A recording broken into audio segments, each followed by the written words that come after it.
ভারতে এমন একটি রাজ্য আছে যেখানে পাখিরা আত্মহত্যা করে। কিন্তু কেন এমনটা করে পাখিরা?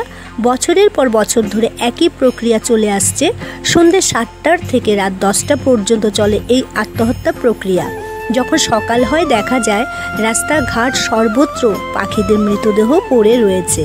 মানুষ আত্মহত্যা করে দেখা এবং শোনা যায়, যদিও মানুষের এই প্রবণতা ভুল। কিন্তু পাখিরা আত্মহত্যা করে, এ কেমন প্রবণতা?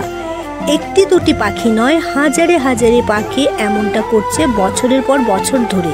শুধু স্থানীয় পাখিরাই এমনটা করে তা নয়, বহিরাগত পাখিরাও এই ঘটনাই করে চলছে। কেন এমন হয়, এর কারণ কি বা কোথায় হয় এমন আশ্চর্যজনক ঘটনা? তবে শুনুন।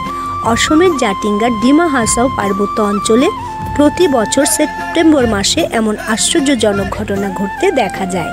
বৈজ্ঞানিক ও বিশেষজ্ঞরা অনেক পরীক্ষা নিরীক্ষা করেছেন এবং গবেষণায় তারা একটি অভিমত নিয়েছেন। সেপ্টেম্বর মাসে হিমেল বাতাস বইতে শুরু করলে জাটিঙ্গাতে চৌম্বকিক আকর্ষণ বেড়ে যায়। পাখিরা মানসিক সন্তুলন হারিয়ে ফেলে। চৌম্বকিক আকর্ষণ এতটাই বিপজ্জনক হয় যে পাখিদের মস্তিষ্ক বিকল হয়ে পড়ে। তখন পাখিরা পরিষ্কারভাবে দেখতে পায় না, আগুন আলো দেখলেই ঝাঁপিয়ে পড়ে, আত্মহত্যা করে, এমনকি গাছ পাহাড় উঁচু উঁচু বিল্ডিংয়ের সাথে ধাক্কা মেরে আত্মহত্যা করে।